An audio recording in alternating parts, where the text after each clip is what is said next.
할렐루야. 하나님은 살아계십니다. 살아계신 하나님께서 오늘 또 변함없이 우리와 함께 하시고 임재하셔서 말씀이 들려지도록 우리의 영안과 영적인 귀를 열어주시리라 믿습니다. 우리는 지금 매주마다 이 성찬에 대해서 살펴보고 있습니다. 성찬은 다른 말로 얘기하면 예수님의 살과 피를 말하는데, 이 성찬을 친히 제정하신 분이 인간이 아니라 어떤 신학자가 아니라 구원자이신 예수님이 친히 만드셨습니다. 그래서 기독교의 핵심 중에 핵심이 바로 성찬입니다. 성찬은 예수님의 몸이고 예수님의 피기 때문에 그렇습니다. 지난 시간에 우리가 공부한 대로 예수님은 생명나무이고 예수님은 하늘에서 내려온 참된 양식이기 때문에 선악과를 입에 물고 태어난 우리는 당연히 죄의 싹슨 사망이요, 그래서 사망인 영원한 지옥에 들어갈 죽은 영혼이었는데, 이제 예수 그리스도의 은혜로 살아나는 우리는 이제 생명으로 거듭나고 살아났지만 매일같이 우리가 오늘 아침도 육신의 양식을 먹었듯이 영적 생명의 양식인 성찬을 우리도 매일같이 모일 때마다 먹어야 하는 것입니다. 초대교회 시대에는 성도들이 모일 때마다 떡을 떼었어요. 모일 때마다. 그런데 시간이 흐르면서 모든 게 다 그러듯이 원래 여러분들도 연초에 뭔가 이제 새롭게 1월 1일 날 각오를 합니다. 근데 이게 오래 못 가서 작심삼일이라는 게 있듯이 인간은 그때 뭔가 다짐을 하고 각서를 쓰고 결단을 하고 막 그냥 감동을 받고 하다가도 시간이 흐르면 변질되게 돼 있어요. 왜냐하면 타락한 인간은 이제 그것이 희석되기 때문에. 이 성찬도 마찬가지예요. 예수님이 제정하신 이 성찬이 초대교회에는 그냥 성령 충만하고 그래서 떡을 떼고 매일같이 모여서 이제 성찬식을 나누는데, 이것이 시간이 흐르면서 서서히 희석되기 시작하고 결국에는 이 약식으로 성찬을 떼어버리는 그런 죄악에 빠졌습니다. 오늘 읽은 본문에 보면은 우리가 잘 아는 대로 이스라엘 백성들이 400년 동안 이집트에서 종살이를 하다가 이제 하나님이 모세를 통해서 자유를 찾게 하는 출애굽의 출발점이 오늘 본문 내용입니다. 그리고 이 출애굽기 잡으세요. 창세기는 하나님이 어떻게 창조했는가, 그리고 요한계시록은 새하늘과 새 땅을 다시 어떻게 회복했는가, 그 사이가 인간의 타락인데 출애굽기 이제부터 예수 그리스도의 구원이 출발 시작하는 거예요. 그래서 이제 어린 양을 잡아서 문지방에 바르는 것이 어린 양으로 오시는 예수 그리스도고, 그 사이가 출애굽기와 그 말라기 예수님 오시는 그 사이가 전부 다 구원의 문제를 다루고 있는데, 영적인 눈이 닫히다 보니까 구원의 문제로 다루지 않고 율법과 계명, 어떻게 내가 하나님 앞에 바르게 살고 어떻게 내가 기도하면은 하나님 앞에 복을 받고, 이런 식으로 지금 일반 계시로 해석하고 있었단 말입니다, 기독교가. 그런데 그렇지 않아요.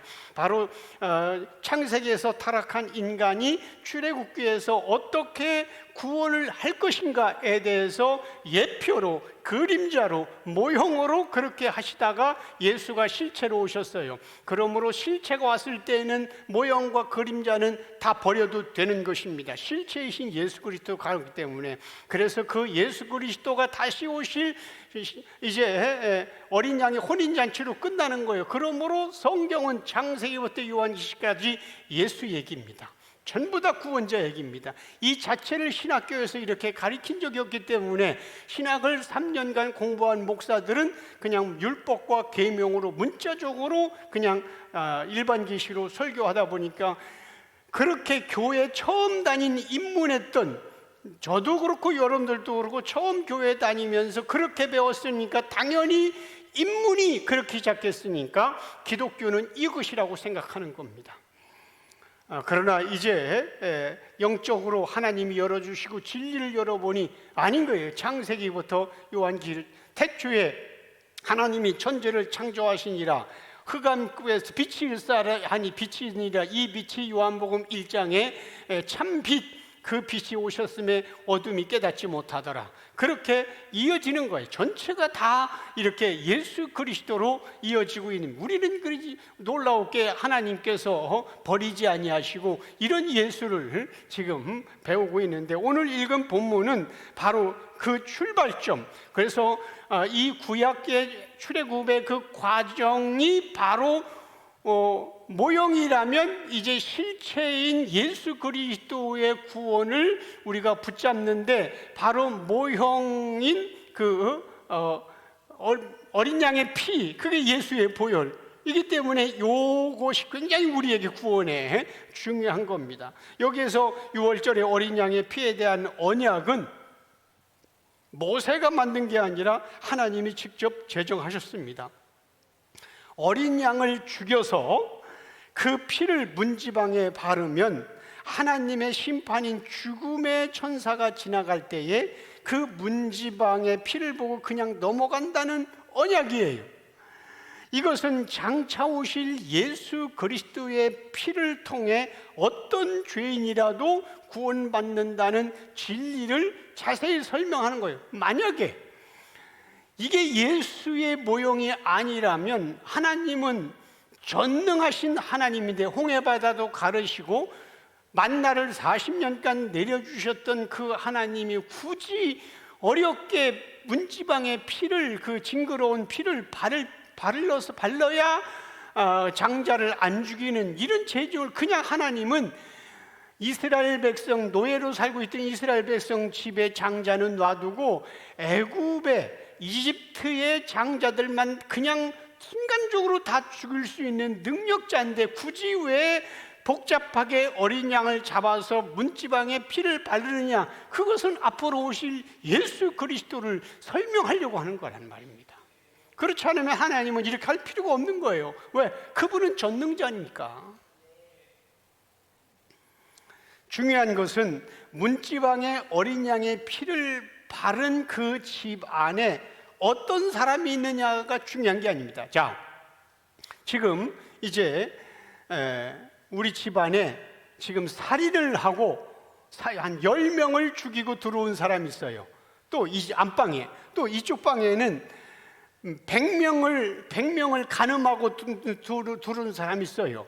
그런데 그날 저녁에 어린 양의 피를 문지방에 바르면 하나님이 심판자로 보낸 죽음의 사신이 피를 보고 넘어가는 거예요. 이 안에 어떤 인간이 있는지 관심 없어요. 문지방에 피가 있는가 없는가를 보고, 없으면 이 집안에 법 없이도 살던 사람, 남에게 도움을 주고 피해를 끼치지 않은 사람이 있다 할지라도 이 피가 없으면 들어가서 그 집의 장자를 죽이는 거예요. 그런데 아까 말한 대로 안방에는 10명 살인자, 건너방에는 100명과 간음한 사람이 있다 할지라도 하나님은 그 인간을 보지 않고 그 문지방에 피를 보고 간다니까. 이건 굉장히 중요한 거예요. 이건 모형이고 실체, 예수 그리스도의 보혈이 있으면 여러분들이 어떠한 죄가 있어도 하나님은 그걸 보지 않습니다.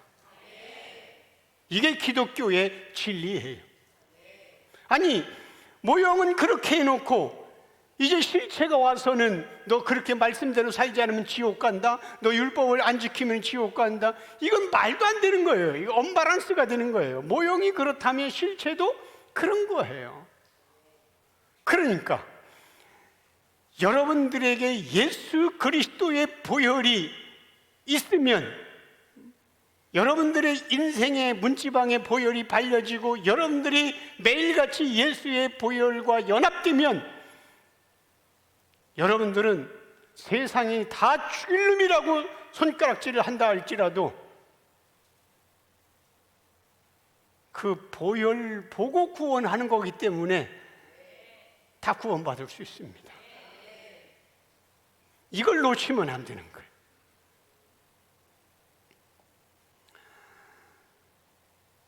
그런데 우리가 한 가지 짚고 넘어가야 할 것은 예수님께서 우리의 죄를 십자가에서 다 이루었다 하고 다 해결했어도 율법의 완성자이신 예수님의 그 율법을 다 이루면은 의가 생기는 거예요. 천국 갈 의.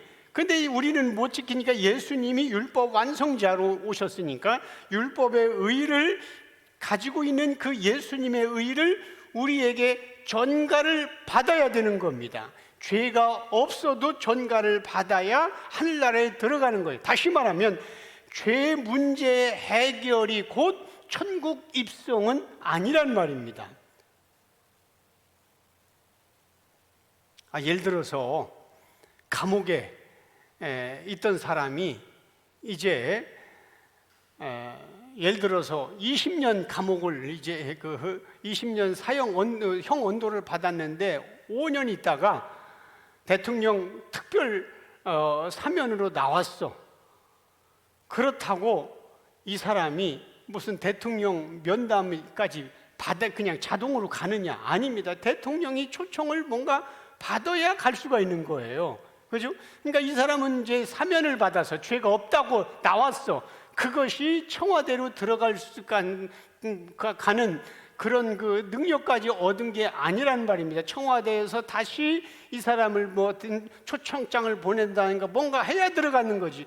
예수 그리스도가 십자가에서 우리 죄를 위해서 대신 죽어서 해결했다고 해서 죄가 없다고 천국 가는 게 아니라 천국은 하나님의 의가 있어야 가는 거예요.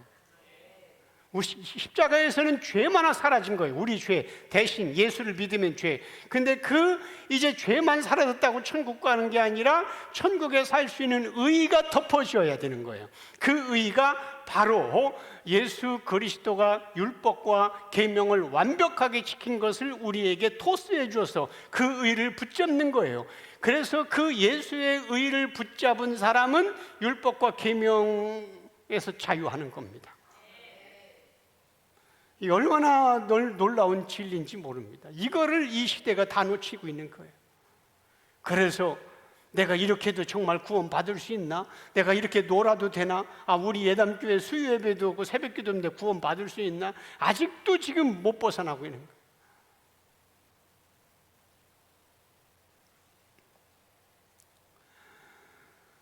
뿐만 아니라 영적으로 살아난 성도들은 그 생명을 유지하기 위해서 영의 양식인 성찬에 계속 참여해야 됩니다. 왜? 예수님이 마태복음 4장 4절에 사람이 떡으로만 살 것이 아니요 하나님의 입에서 나오는 말씀, 그 말씀이 예수잖아요. 예수는 나는 하늘에서 내려온 산 떡이다 했잖아요. 그러니까 육신의 생명은 육신의 양식, 영의 생명은 영의 양식인 예수의 살과 피를 먹고 마셔야 된다고 예수님이 마태복음 4장에서 말씀을 하셨습니다. 여러분, 생명이라고 하는 것은 에너지가 밖에서 계속 공급되지 아니하면 반드시 서서히 죽어가게 되어 있어요. 옛날 어른들 그러잖아요. 이제 난 내일 모레면 죽겠다 하는데 잘 드셔. 그거 안 돌아가셔요. 곡기가 끊어져야. 그잖아요? 곡기가 끊어져야 돌아가시는 거예요. 그래서 예수님은 자신이 하늘에서 내려온 살아있는 떡이라고 말씀을 하시는 거예요. 그 떡, 다시 말하면 곡기를 끊지 마야 되는 거예요. 우리도. 그런데 기독교가 오랜 세월을 지내오면서 그토록 귀한 성찬을 이제 완전히 무시하기 시작한 게 AD 1000년경이에요. 그러니까 기독교가 시작해서 1000년 되면서부터 완전히 성찬을 이제 잃어버리기 시작한 겁니다. 지금부터는 약간 1000년 전, 예수님이 오신 뒤 지금 2000년 좀 넘었잖아요. 그러니까 지금부터 1000년, 그러니까 기독교, 그래서 마틴 루터가 종교개혁을 하지 않았으면 지금도 성찬을 못하는 겁니다. 기독교 교리에서 성찬을 교묘하게 바꾸어서 성도들에게 떡은 주지만 예수님의 피를 상징하는 포도주 잔은 금방 시작한 겁니다. 1000년부터. 지금의 천주교, 지금 우리는 이제 로마 카톨릭이라고 천주교라고 하는데, 마틴 루터가 종교 개혁을 하기 전에는 그냥 천주교, 기독교가 따로 없어요. 그냥 그게 기독교예요. 우리가 나오면서 천주교라고 한 거지, 그죠? 근데 중세 시대는 다 기독교예요. 그게 천주교라니까. 유럽을 여행 가는 사람들 알겠지만, 유럽을 여행 가면 교회를 안 다니는 사람, 심지어 불교인이라 할지라도 유럽 여행은 70%가 성당을 가야 됩니다. 성당 그걸 보러 가잖아요, 그죠? 거기는 그 성당이 그게 뭡니까? 교회예요, 그게. 그잖아요. 지금의 천주교인 당시 중세 기독교는 그래서 예수의 피, 성찬, 잔을 평신도에서 뺏기 시작한 겁니다.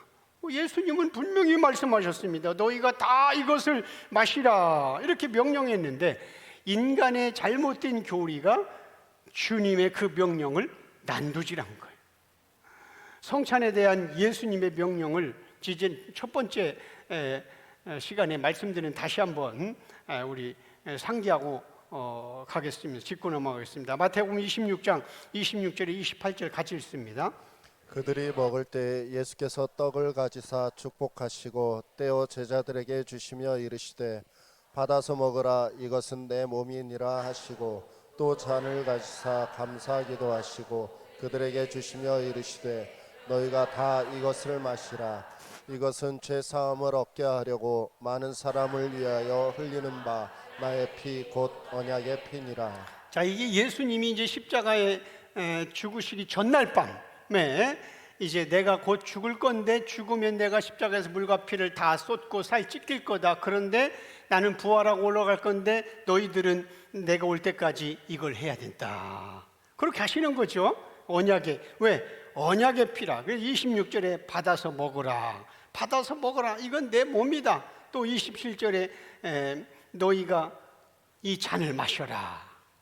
그러면서 28절에 이건 언약의 피다. 언약의 피는 계속 있어야 되는 거예요. 현재 진행형이야지 이제 언약의 피니라. 자, 이렇게 주님은 예수의 살과 피를 의미하는 성찬의 그 떡과 포도주를 마시라고 분명히 말씀을 하셨는데, 이 타락한 인간들이 엉뚱한 교리를 만들어서 생명의 성찬을 1년에 한두 번, 두세 번 연중 행사로 격화시킨 겁니다. 이 중세 기독교가 그래 이 천년도에 와서 완전히 성찬을 예수님의 그 살만 주고 피를 안 준 이 금지하게 된 결정적인 이유가 뭐냐면, 포도주는 평신도들이 마시다가 흘릴까봐 안 준다. 그렇게 이제 하는 겁니다. 그래서 AD 1095년 AD 1095년경 교황 우르바누 2세 때부터 성직자들 사이에서 평신도들이 포도주를 마시다가 흘리면 그것은 예수님의 피를 더러운 땅에 쏟는 모독이다, 이렇게 말도 안 되는 핑계를 대기 시작한 겁니다.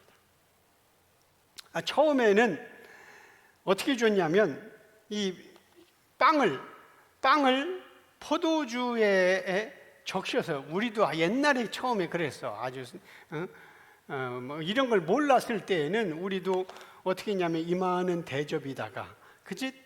기억할 거, 여기 있는 사람. 대접에다가 포도주를 막 딸고서 여기서 제가 앞에 서 있었잖아요. 이렇게. 그러면 이제 여러분 떡을 가지고 와서 찍어서 먹고, 그러잖아요. 네, 그렇게. 요게 AD 1095년부터 그러니까 성찬을 안 주려고 하는 방법 가운데 하도 달라고 하니까 그러면 이렇게 흘리면 이거 모욕이니까 이렇게 해서 준다. 그것도 이제 사제가 목회자가 주는 거예요. 너희들은 제비처럼 입만 벌려 내가 넣은 거 처먹기만 하 이런 식으로 무시 이렇게 사제들이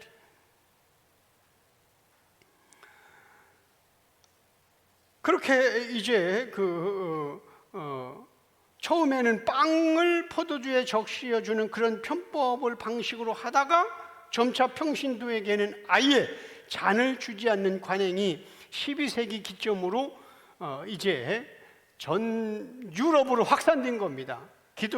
전 세계에서 최고의 기독교가 유럽이었잖아요. 알다시피 예수님은 분명히 마시라는 명령을 하셨는데 인간들은 흘리면 안 된다라는 염려로 주님의 명령을 밀어낸 겁니다.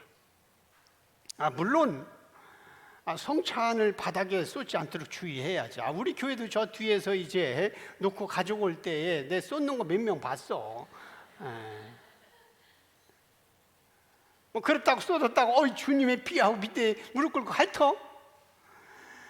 물론 성찬은 예수님의 보혈을 상징하기 때문에 주의해야 합니다. 아주 조심스럽게 주의해야 되는데 불가피하게 땅에 쏟으면 그거 어쩔 수 없는 거 아니에요?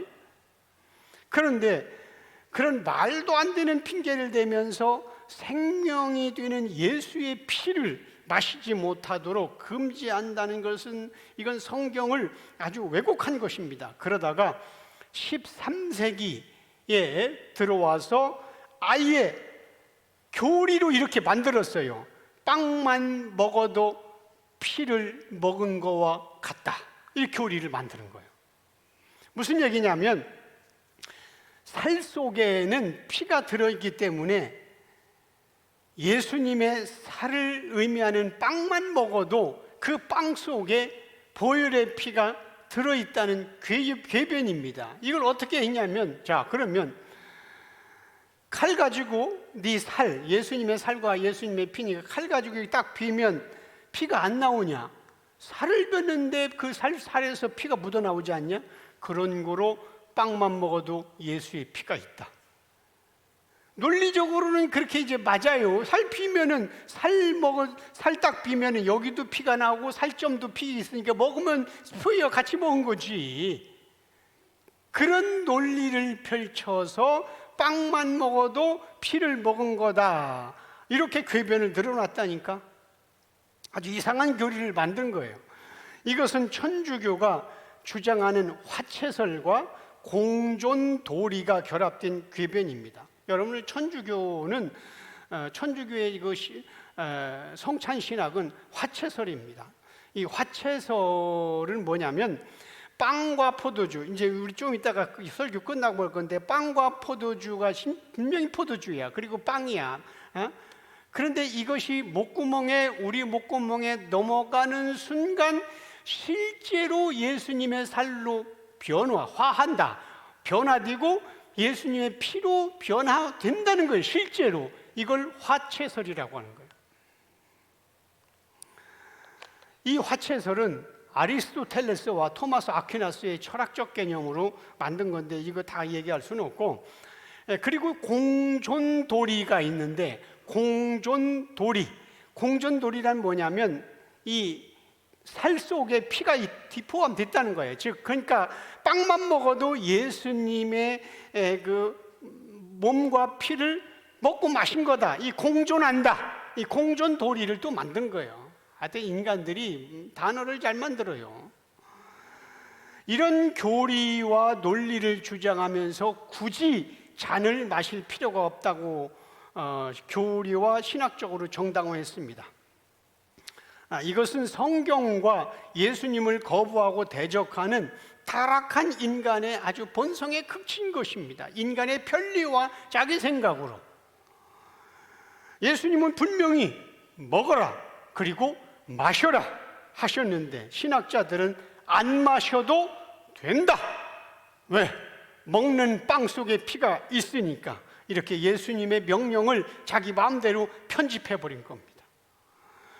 그러면서 성찬 금지를 더욱더 세월이 흐르면서 강화하면서 마침내 AD 1415년, 종교개혁은 1517년이 있어요. 1517년 10월 31일 마틴 루터가, 그러니까 100년 전인, 종교개혁 100년 전인 1415년에 잔을 요구하는 자는 죽여라, 이렇게까지 이제 결의가 된 겁니다.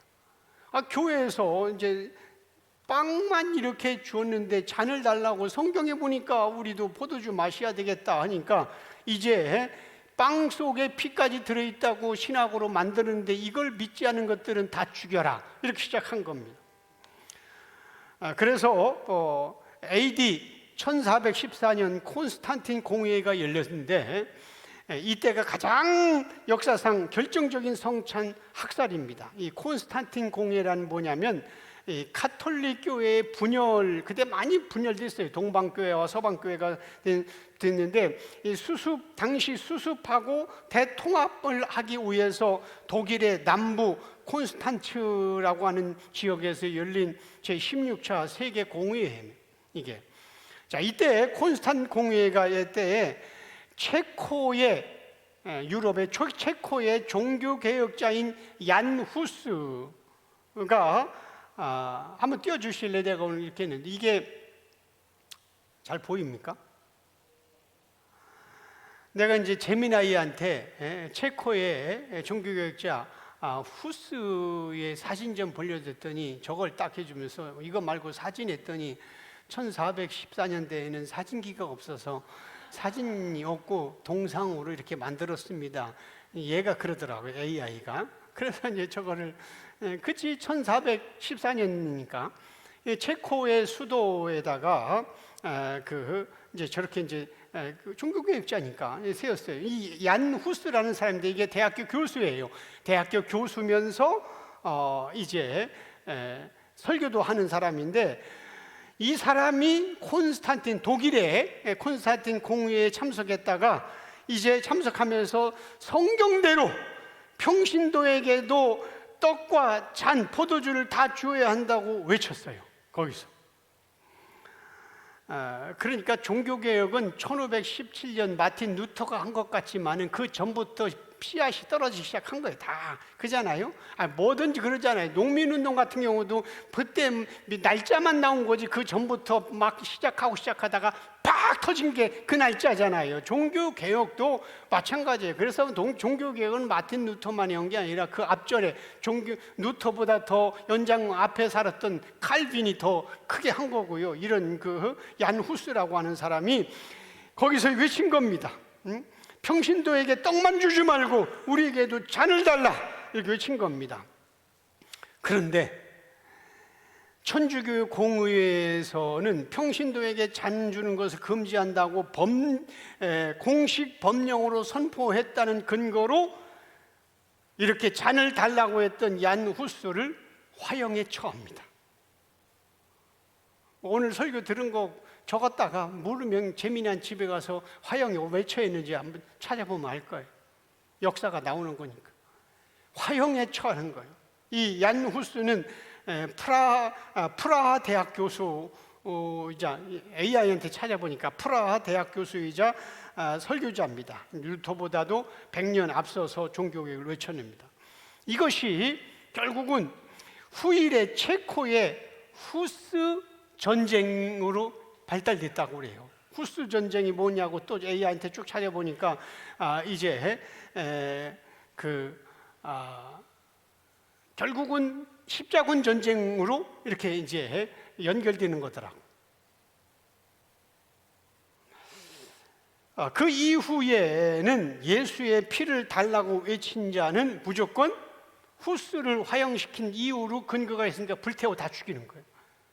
성찬을 달라고 하니까 불태워 죽이는 겁니다. 그게 법이니까, 법령이 교리가 됐으니까. 그러다가 1562년, 그러니까 종교개혁이 1517년이니까 1562년이니까 몇 년 지난 다음에 또 교리를 다시 만들었는데 포도주 잔을 주장하면 저주를 받을지어다. 이 교리다 더 집어넣었어요. 이렇게. 그래서 이 1517년 종교개혁자 마틴 루터와 존 칼빈 이런 사람들이 종교개혁을 하면서 이제 성찬을 이제 달라고 한 겁니다. 우리에게도 성찬을 달라, 잔을 달라 이렇게 외치자 트렌트 공회에서 천주교는 이렇게 또 쐐기를 박았어요. 만일 누구든지 평신도들이 성찬의 두 가지, 즉 떡과 잔을 다 받아야 한다고 주장하면 그는 저주를 받을지어다. 이렇게 교리를 만든 거예요. 여러분, 이게 우스운 것 같지만 이렇게 교리에서 나가면 쉽게 얘기해서 여러분들 목사들이 지금까지 성경을 율법과 계명으로 가르쳤잖아요. 여러분들 뭐 CCC에서도 그렇고 저 신학교에서도 그렇고 다 있잖아요. 그러면은 우리는 모르니까 그냥 그런가 보다 이런 건 지금 왔잖아요. 지금 우리가 볼 때는 웃기는 것 같지만 성잔을 달라고 하면은 저주를 받을지어다 그런가 보다 하는 거예요. 그잖아요. 그냥 그대로 받아들이는 거지.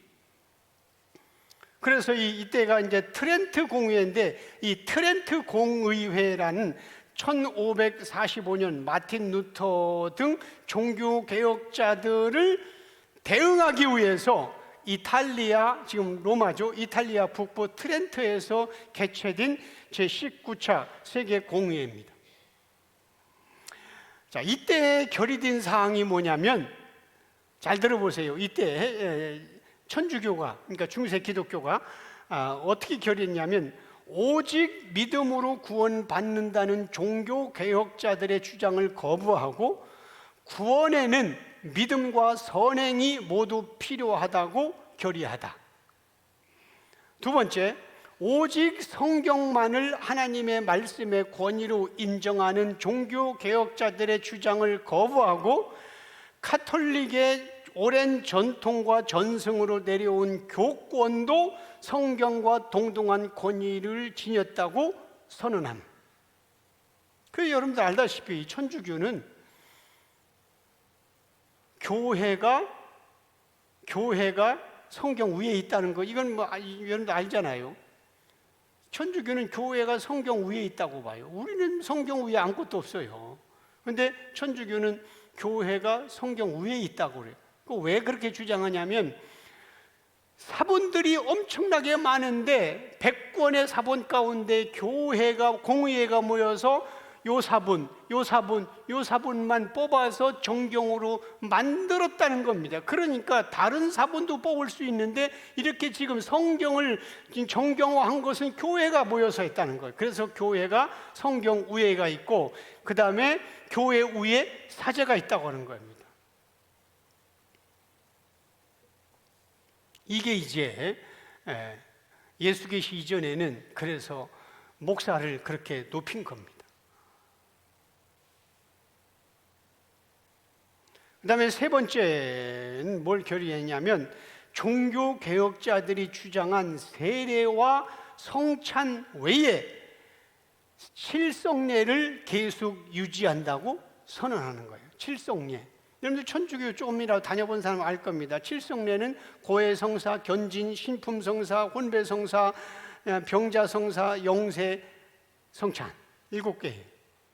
고해성사는 뭡니까? 신부 앞에서 나가서 내가 이런 죄를 졌습니다. 고해성. 견진이 뭐냐면 이제 영적으로 성령이 충만한 성인식을 말하는 견진. 그 다음에 신품성사가 뭡니까? 신품성사는 목사 한수, 우리 같으면 그러니까 사제 임직, 신품성사. 혼배성사, 결혼식 때 이제 미사를 하는 거예요. 거기는 반드시 천주교인은 결혼식 때 미사를 해야 됩니다.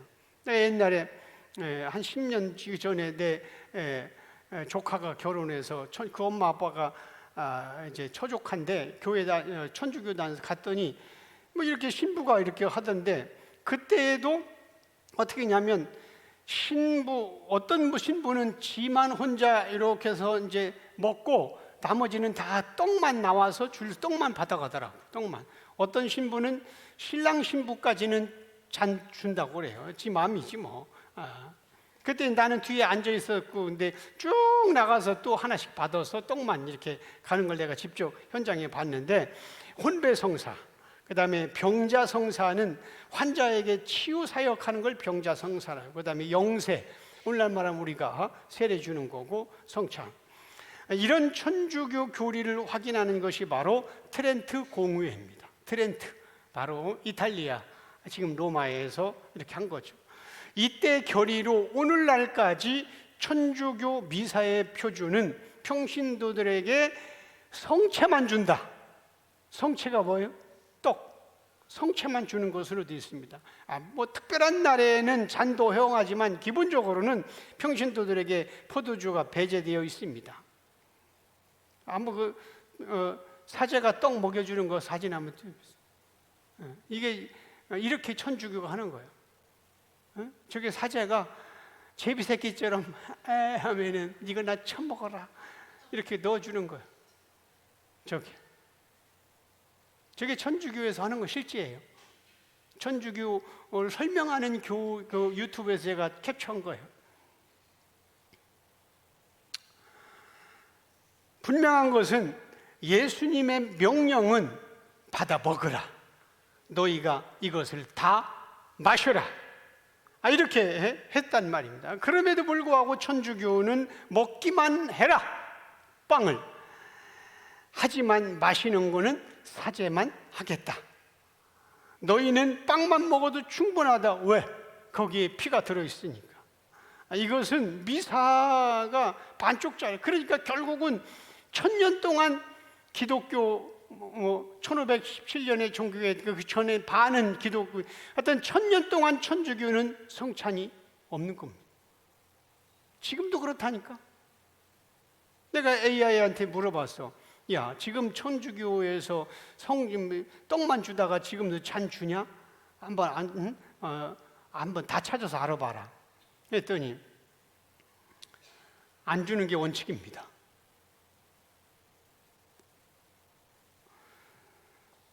그러니까 이것은 제사, 미사가 반쪽짜리 제사이면서 예수님이 제정하신 완전한 성찬을 인간의 편의대로 난도질하는 영적 범죄란 말입니다. 피 없는 제사는 받지 않는다고 했잖아요. 하나님이. 신약에서 성찬을 빼면 그 시체가 되는 거예요. 잔을 주지 않는 것은 제사를 망치는, 예배를 망치는 것인데도 천주교는 1000년 동안 이것을 감추려고 했습니다. 그런데 천주교가 평신도들에게 성찬을 이렇게 금한 것은 진짜 속마음이 있어요. 진짜 속마음. 그거를 이제 역사가 기록해 놓은 것을 AI가 다 찾아온 거예요. 전 세계에 있는, 특별히 천주교와 카톨릭 신학대학의 도서관 다 뒤져서 갖고 와라. 그러면 얘가 이제 다 가지고 온 거예요. 그러니까 성찬을 금하게 된 진짜 속마음은, 초대교회에서의 성찬은 가족 단위로 했는데 교회가 점점 커지면서 100명, 1000명, 10,000명 모이다 보니까 성찬 준비가 너무 힘든 거예요. 경비가 너무 드는 거예요. 또 여러분들 아세요? 이거 뭐 유튜브에 우리 교회 나가는 거지만 사실이니까. 여러분, 교황청, 바티칸, 거기가 돈 세탁하는 곳이라는 거 아시면 다 아실 거예요. 교황청. 나도 그 교황청 그 앞에까지는 가봤어. 그 앞에까지 그 간등장. 근데 그거 교황청이 작아요. 그거 얼마 안 되는 거야. 이게 서산 절반도 안 되는. 근데 그걸 한 국가로 인정하잖아 지금. 그잖아요. 그리고 모든 돈은 교황청에서 세탁합니다. 교황이 그 돈이 얼마나 많은지, 심지어는 베드로 성당 질 때에 여러분들이 그 면죄부를 팔았잖아요. 그 돈을 어마어마. 하여튼 돈이 필요한 거야. 그쪽은 더. 자, 그런데 초대교회의 성찬은 가족 단위로 모여서 했다니까. 사도행전 2장 46절 같이 읽습니다. 날마다 마음을 같이하여 성전에 모이기를 힘쓰고 집에서 떡을 떼며 기쁨과 순전한 마음으로 음식을 먹고. 자, 집에서 떡을 뗐다는 얘기는 성찬을 했다는 뜻이거든요. 성경에서 떡은 무조건 성찬이에요. 자, 집에서 떡을 떼며, 그러니까 초대교회는, 그래서 이 시대도 지금 가정교회로 돌아가지 않은 가정교회 운동이 요즘 많이 세미나가 있어요. 그래서 초대교회는 가정교회였으니까 지금 너무 커졌다 했는데, 어쨌든 뭐 그걸 차지하고, 초대교회 가정에서 5명, 10명, 많게는 15명 이렇게 모여서 성찬을 했단 말입니다. 이렇게 성찬을. 그때는 이제 아주 쉬웠어요. 그러다가 가족 단위에서 이제 교회가 유럽으로 가기 시작하고 행사가 커지면서 가장 문제가 되는 것이 성찬 준비하는 데 드는 비용입니다. 비용. 우리도 성찬을 교회에서 준비할 때, 전에 뭐 400~500개 준비했었잖아요. 준비할 때 성찬 1년에 성찬 비용이 엄청 들었어요. 자, 그러니까 가장 문제가 되는 것은 성찬을 준비하는 데 드는 비용이에요. 특별히 빵보다는 훨씬 비교도 안 될 정도로 높은 비용이 포도주입니다. 그러니까 거룩한 명분 뒤에는 언제나 비용, 돈 문제가 도사리고 있는 겁니다. 그러니까 초대교회의 가정 모임에서부터 예배와 성찬이 시작됐다가 중세교회의 유럽으로 넘어가면서 이제 제도권 교회. 그래서 여러분들 유럽을 가보면 성당이 지금 이제 하나의 관광지로 됐는데, 와, 어마어마해요. 큰 성당은 이런 거 우리 뭐 10배 내는 성당 다 여기도 있고 여기도 다 한 자리에서 보면 그게 옛날에 꽉꽉 찼었던 거예요. 거기 얼마나 높이는 우리 이거보다 뭐 3배, 4배 높고, 가서 보니까 거기에 꽉꽉 찼던 거예요. 그러다 보니까 이제 문제는 이 대형 건물로 그렇게 넘어가면서 수천 명, 수만 명의 입에 포도주를 넣어주는 것은 영적인 문제를 떠나서 막대한 재정적 부담이 있는 것입니다. 더군다나 북쪽으로 갈수록 와인은 금값입니다. 초대교회 시대에는 이스라엘과 그리스, 로마의 등 지중해 이 지역에서는 포도가 흔해서 심지어는 와인이 물보다 더 쌌어요. 우리 교회에서 한번 옛날 성지순례라고 이스라엘 갔었잖아요. 가가지고 막 차 타고 가다가 도로에 포도밭이 있는데 거기에서 다 그때 당시에 $1로 포도 샀는데 수십 명이 먹고도 남았어요. 그 정도로 이 이스라엘 중동 지역 지중해 그 근처는 포도가 아주 흔해서, 그래서 와인이 쌉니다. 그래서 그때는 가정에서 포도주를 물처럼 마음껏 마셔서 그렇게 했단 말입니다. 그러다가 중세 카톨릭 교회가 이제 유럽으로 확장되면서 지금 모른다면 유럽의 그 대표적인 성당, AI한테 물어봐서 성당 가져오라고 하고 여기에 몇 명 들어가냐 하면은 정확한 계산, 인류가 못하는 것 AI가 다 계산해 줘요. 그런데 그러다가 중세 카톨릭 교회가 유럽으로 확장되기 시작하면서 교회가 이 알프스 산맥을 넘어서 독일, 영국, 스칸디나비아로 확장된 겁니다. 문제는 북유럽, 우리가 뭐 한번 지난번에 작년 북유럽 갔다 왔잖아요. 북유럽은 7월, 8월 2개월만 안 춥고 나머지는 다 춥고 눈으로 다 쌓이잖아요. 근데 문제는 북유럽의 추운 동네에서는 포도 농사가 안 되죠. 당연히 안 됩니다. 그래서 미사를 드리려면 멀리 남부에서 와인을 수입해 왔습니다.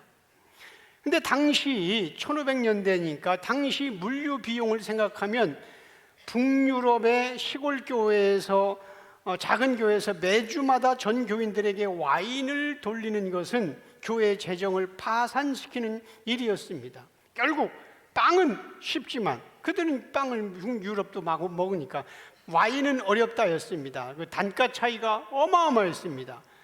빵은 밀가루와 물만 있으면 그냥 개에서 쭉 이렇게 하잖아요. 그리고 싸고 가볍고 보관도 쉬워하고 부피도 아주 작습니다. 그래서 수천 명에게 나눠주는데 비용이 거의 들지 않습니다.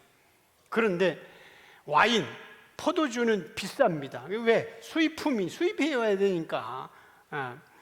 그리고 보관이 안 되잖아요. 당시에는 냉장고가 없으니까 와인을 그냥 더운데 그냥 놔두면 식초가 됩니다. 빵은 손으로 잘라주면 되지만 와인은 잔에 따라야 되고 잔은 일일이 돌려야 되고 또 끝나고 또 닦아야 되고, 우리도 그랬잖아요. 옛날에 와인 닦는 잔 닦는 부서도 있었잖아요. 결국 효율성을 따지는 교회 행정가들에게, 평신도에게는 와인 금지는 너무나 달콤한 원가 절감책이었습니다. 그렇다고 대놓고 돈이 너무 많이 들기 때문에 우리 평신도들에게 잔을 금지한다는 것은 얘기할 수가 없어서 결국은 신학적 교리로 만든 거예요. 만약에 교회가 솔직하게 너무 비싸서 못 주겠다면 쪽팔리잖아요. 예수님이 핀데. 그래서 그럴듯한 신학적 핑계를 만들었어요. 그래서 만든 교리가 흘림 방지를 위한 포도주 금지였습니다. 흘림 방지를 위한. 성도들이 마시다가 흘리면 예수님의 피를 땅에 쏟아버리는 신성 모독죄다, 이렇게 신학을 만든 거예요. 그러나 속마음은 비싼 와인이 흘리는 게 아까웠던 것이지만, 왜? 자기들 사제들을 먹잖아. 아니, 빵 속에 피가 있다면 왜 자기들은 처먹어? 왜 피가 있다며? 그죠? 빵 속에 피가 있는데 뭘 또 먹어, 피를? 그러니까 이게 묶이는 겁니다. 그잖아요? 그래서 이 비싼 와인을 신부들은, 사제들은 결혼도 하지 아니고 밤마다 뭐 하겠어? 이거 평신도 다 나눠주면 이 밑병 조금 남아가지고 긴 빈밤을 지 혼자 먹여야 되는데 안 되는 거야. 그래서 안 죽어서 그냥 대놓고서 밤새도록 매일같이 먹으려니까 이제 평신도는 줄 게 없는 거지. 평신도들이 먹으면 내가 밤에 어떻게 먹어? 그러니 이렇게 시작한 거라니까. 지금 제가 얘기한 걸 모르면 찾아보면 다 나와요. 그렇게 해서 만들어진 화채설의 논리가 빵 안에, 예수님의 몸 안에 이미 피도 포함되어 있으니 빵만 먹어도 충분하다, 이런 논리를 주장하면서 소수 인원인 사제들만 마시고 다수 인원인 평신도들에게는 아주 저렴한 빵만 주면서 비용을 획기적으로 줄인 겁니다. 로마 카톨릭의 거룩한 성찬 뒤에 숨겨진 이 자본 논리로 비싸니까 너희는 마시지 마 하고 생명을 차단시킨 거예요. 그런데 감사하게도, 얼마나 감사하냐면 지금 성찬이 사라진 이 시대, 1년에 한두 번 하고 두세 번 했던 이 시대에 매주마다 성찬을 하도록 주님이 예수 계시를 열어주고 진리를 선포하고 매주마다 성찬을 하라고 한 이 시대의 와인이 갑자기 싸진 거예요. 여러분들 와인이 얼마나 싼지 아세요? 문제는 이 시대에 우리가 예수 부흥회 때 배웠잖아요. 유대교와 천주교의 90%를 그대로 따라하는 기독교, 타락한 기독교. 그러다 보니까 결국은 천주교의 그 습성을 다르지. 종교개혁할 때는 다 버렸는데 종교개혁자들이 죽고 나서 지나가니까 천주교의 습성을 그대로 또 이어받다 보니까 성찬을 이제 않는 거예요. 1년에 한두 번만. 이게 이제 연중 행사로 끝난 겁니다. 그런데 하나님께서 다시 성경에서 말한 대로 이제 성경을 특별 계시로 열어주던, 예수로 열어주더니 또 기독교의 핵심인 성찬을 우리에게 매주마다 하도록 허락하면서 하나님이 와인값을 팍 내렸어. 하나님. 그래서 와인이 얼마나 싸냐면 코스트코가 가면은 3리터짜리가 29,000원이에요. 한번 띄워주세요. 저런 게 있어요. 저게 3리터인데 와인병 4개 나와요. 저게 와인병 4개 나오는데 저게 수도꼭지처럼 저렇게 딱 받을 수가 있어요. 우리 지금 지난번에 집사님이 2개 사줘서 지금 냉장고에 넣고 저녁마다 마시고 있어 지금. 근데 맛 끝내줘 지금. 저게 3리터짜리가 29,000원이라니까. 얼마나 싸요? 맛도 끝내주고. 뭐 꼭 술 장사하는 게 빨리 쳐 이제 지금. 이거는 성찬을 하도록 하나님이 이제 만드신, 만약에 비싸면 우리 하고 싶어도 못하지. 지금 이렇게 지금처럼 와인이 싼 때가 없었대. 하나님이 하시는 일은 기가 막힌 겁니다. 이게 성찬 준비하는데 돈이 문제냐 생명이 문제지, 안 그래요?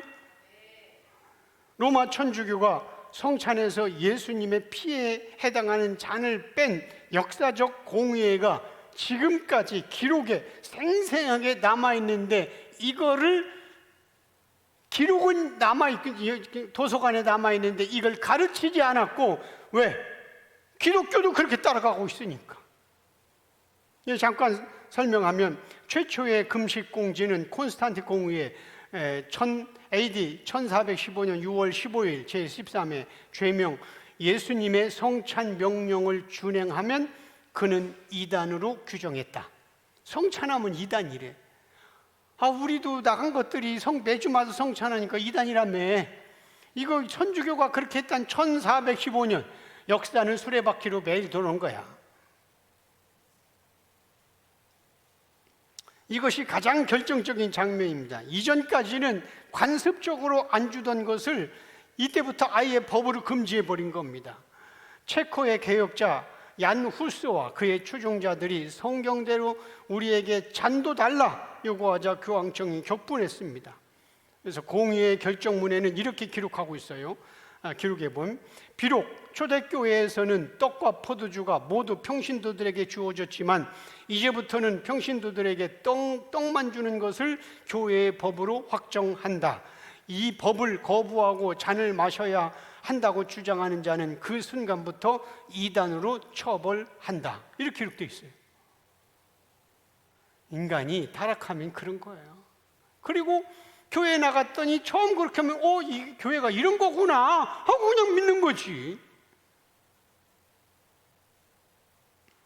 이 법이 통과되면서 실제로 잔을 달라고 주장했던 얀 후스를 체포하여 장덕점에 올려놓고 화형시켰습니다. 결국 예수님의 피를 달라고 한 대가가 이렇게 이단으로 몰리고 바로 비참한 죽음으로 간 겁니다. 두 번째, 트렌트 공의회, 아까 얘기했는데 1562년 7월 16일 죄명은 잔을 달라는 자에게 저주를.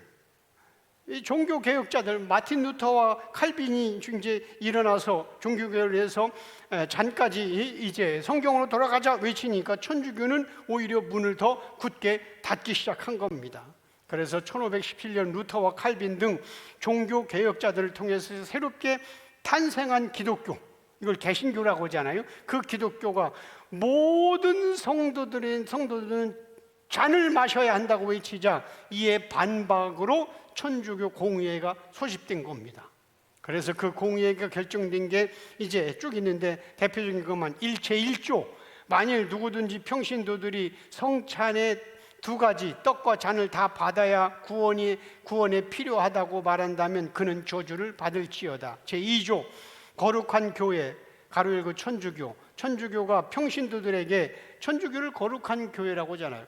천주교가 평신도들에게 잔을 주지 않기를 결정한 것이 정당한 이유에 근거한 것임을 인정하지 않는 자는 저주를 받을지어다. 이게 2조예요. 이렇게 가르치는 거지. 그들이 내세운 신학은 공전도리입니다. 아까 얘기한 대로 살 속에, 떡 속에는 이미 피가 포함되어 있으니 굳이 흘릴 위험을 감수하면서까지 잔을 줄 필요가 없다는 인간적인 계산입니다. 근데 그렇게 된다면 자기들도 마시지 마야지. 그죠? 마시고 싶으면 예배 끝나고 집에서 혼자 홀짝홀짝 마셔야지 왜 대표적으로 이렇게 금잔 가지고 지 혼자 마시냐.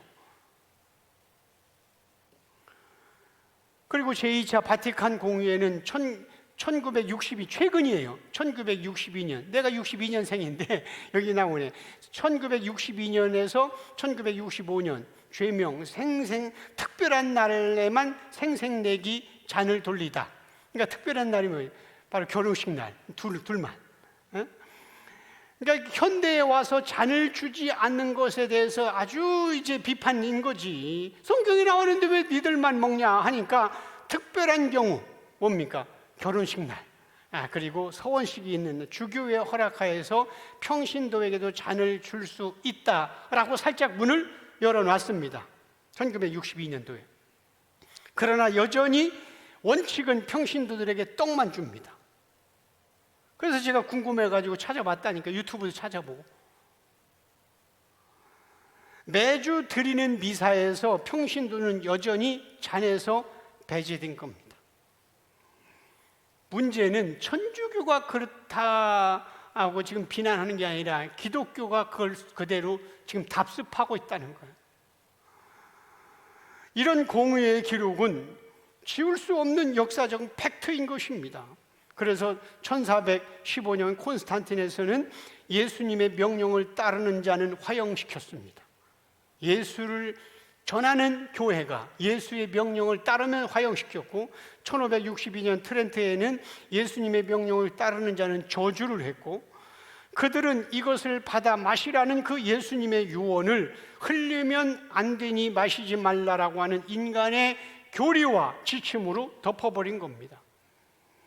이것은 단순한 예식의 문제가 아니라 예수님의 언약의 피를 평신도들에게 강탈해간 하나님을 대적한 거대한 영적 사기극이요, 결국은 지옥에 떨어질 수밖에 없는 것입니다.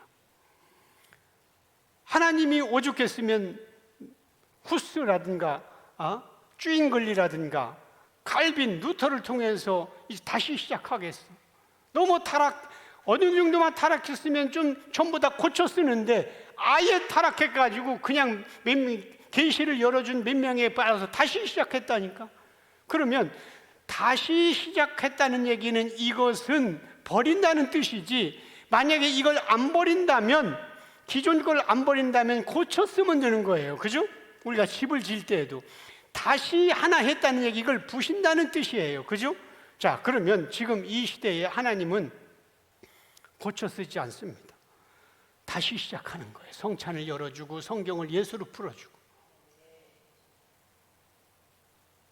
물론 이 예수 계시 모르는 사람은 이 말 못 받아들이지. 역사는 그렇게 돌아가고 있어요. 하나님께서 출애굽 당시 이스라엘 백성들이 살아남기 위해서는 죄를 끊어버리거나 새 사람이 되는 게 아니라 문지방의 어린 양의 피를 바르기만 하면 그 사람의 인간성과 상관없이 죽음에서 생명으로 나아갔듯이 어린 양으로 이 땅에 오신 예수님의 살과 피를 먹고 마시는 자는 어떠한 죄가 있더라도 그는 죽지 않고 영생할 수가 있는 것입니다. 여러분, 구원은 인간 측의 영향이 단 0.0001%도 들어가지 않습니다. 예수 믿고 사람이 변화되는 성화도 구원과는 전혀 상관이 없다니까. 저 사람 예수 50년 믿었다는데 왜 이렇게 안 변해? 물론 변할 수도 있고 안 변할 수도 있지만, 아까 얘기했잖아요. 문지방의 피를 보고 넘어가는 거지 그 안에 어떤 인간이 사느냐는 관심 없다니까. 하나님이 여러분들을 지금 천국으로 끌어당기는 것은 여러분들이 지금 세마포 옷, 의의 옷, 세마포 옷을 그것을 예수의 보혈을 보고 끌어당기지 그 속은 안 본다니까. 물론 천국 가서는 이제 우리가 신부로 그렇게 이제 인정받고 살긴 하지만 천국 가는 과정에서 죄의 삭은 사망 지옥에 가야 되는데 천국으로 넘어가야 되는데 이제 이 천국 넘어가는 과정에서 인간은 단 1%의 행위가 가입되지 않아요. 예수의 보혈 보고 그냥 하나님이 끌어당기고 던지고 하는 거라니까. 그래서 기독교 구원은 은혜인 것입니다. 문제는 그런 은혜 받은 자의 기쁨과 감격이 삶 속에 나타나고 있느냐인 것입니다. 이 기쁨과 감격. 요한복음 5장 24절에서 25절 그리고 29절 같이 읽습니다. 내가 진실로 진실로 너희에게 이르노니 내 말을 듣고 또 나 보내신 이를 믿는 자는 영생을 얻었고 심판에 이르지 아니하나니 사망에서 생명으로 옮겨느니라. 진실로 진실로 너희에게 이르노니 죽은 자들이 하나님의 아들의 음성을 들을 때가 오나니 곧 이때라. 듣는 자는 살아나리라. 선한 일을 행한 자는 생명의 부활로 악한 일을 행한 자는 심판의 부활로 나오리라. 자, 25절에 보면 진실로 진실로 반복은 중요한 걸 한다고 해서 죽은 자들이 하나님의 아들의 음성을 들을 때가 오는데 곧 이때라. 자, 그러면 죽은 자들은 바로 여기서 말하는 죽은 자들은 무덤에 있는 게 아니라 예수를 없는 자는 다 죽은 자입니다. 예수를 믿는 자는 잔다고 있잖아요. 근데 나의 친구 나사로를 잠자는도다 깨우러 가도다. 그래서 여기서 죽었다는 얘기는 결국은 무덤에 있는 자를 포함한 지금 살아있는 이 사람들도 죽은 자라니까. 그러니까 죽은 자들이 아들의 음성을 들을 때가 오나니 곧 지금이다. 예수가 하나님의 아들이잖아요. 지금 들으면, 이 음성을 들으면 이제 29절에 생명의 부활로 그러니까 여기서 선한 일은 예수의 음성을 듣고 예수를 믿고 예수의 보혈이 있는 게 선한 일을 행한 자잖아요. 행하라니까 우리가 여기 선한 길을 행했다. 그럼 도덕과 윤리와 그리고 율법적 세상의 빛과 소금 아니라는 거예요. 성경에서 선한 일을 행한 것은 예수 믿는 게 선한 일을 행한 거예요. 행함. 그리고 악한 일. 그러니까 이걸 잘못하니까 야고보서에 보면은 행함이 없는 믿음은 죽은 믿음이라는데 왜 목사님은 자꾸 행함을 강조하지 않습니까? 그런데 이걸 문자적으로 해석해서 그래요. 그 행함이 없는 믿음은 죽음 맞아요. 그 행함은 예수 믿는 행함을 말하는 거예요. 자꾸 문자로 얘기하고 있는데 여기도 있잖아. 선한 일을 행한 자. 만약에 이게 도덕과 윤리라고 하면은 그러면은 부처 믿는 사람들 가운데 죄 안 짓고 산속에서 평생 기도만 하고 도 닦은 사람 다 구원받게? 선한 일을 행했으니까. 그렇지 않아요. 그죠? 선한 일을 행한 자, 예수 믿는 자, 생명의 부활로. 악한 일을 행한 자, 거짓말 한 번 안 했어도 예수 안 믿으면 그게 악한 자예요. 응? 심판의 부활로 나온다. 그렇게 된 겁니다. 자, 그러면 예수님의 음성을 듣는 자는 살아나리라. 그럼 예수님의 음성이 뭡니까? 성찬을 행하라는 음성인 거예요. 왜? 요한복음 6장 27절 같이 읽습니다. 썩을 양식을 위하여 일하지 말고 영생하도록 있는 양식을 위하여 하라. 이 양식은 인자가 너희에게 주리니 인자는 아버지 하나님께서 인치신 자니라. 자, 이게 예수의 음성이잖아요. 썩을 양식을 위해서 이 땅에 먹고 사는 거 그걸 위해서 일하지 말고 영생하도록 있는 양식을 위해서 일하라. 이게 예수님의 음성. 이 양식은 내가 너에게 주리라. 뭡니까? 예수의 살과 피란 말입니다. 성찬.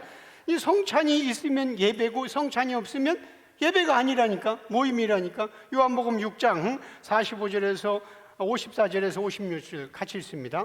내 살을 먹고 내 피를 마시는 자는 영생을 가졌고 마지막 날에 내가 그를 다시 살리리니 내 살은 참된 양식이요 내 피는 참된 음료로다. 내 살을 먹고 내 피를 마시는 자는 내 안에 거하고 나도 그의 안에 거하니. 자, 여기 보니까 내 살을 먹고 내 피를 마시는 자는 영생을 가졌고 예수 믿는다는 게 성찬이에요. 예수 가졌고 마지막 날에 내가 그를 다시 살리리라. 내 살은 참된 양식이요. 양식이 있어야 할 거 아니겠어요. 내 피는 참된 음료로다. 그래서 이게 예수님의 내 아들의 음성을 들을 때가 오나니 곧 살아나리라. 이게 예수의 음성이에요. 그잖아. 예수의 음성. 십자가 앞에 두고도 성찬했으니까. 그러니까 예수의 음성을 듣는다는 결국은 그분을 이 성찬을 하면서 받은 은혜를 갖고 찬양하고 말씀 듣고 예배하고 하는 게, 이게 이제 그분의 음성을 듣는 거예요. 새벽기도 하는 게 중요한 게 아니고, 수요 예배 게 중요한 게 아니고, 예배 중독자처럼 그 예배 드리면 뭐합니까? 이 예수를 알고 이 예수님의 음성을 듣고 예수님이 진짜 원했던 것에 동참해 나가는 것. 그래서 우리는 매주마다 모일 때마다 성찬을 하는 겁니다. 다음 시간에는 이 유럽이 성찬을 이렇게 버렸을 때 어떤 하나님의 심판이 왔는지, 여러분들 유럽에 여러분들 흑사병이라고 해서 8,000명 죽었잖아요. 성찬 안 할 때 하나님이 이렇게 한 거예요. 그거 다 구체적으로 역사적으로 말씀드리겠습니다. 근데 우리에게는 이렇게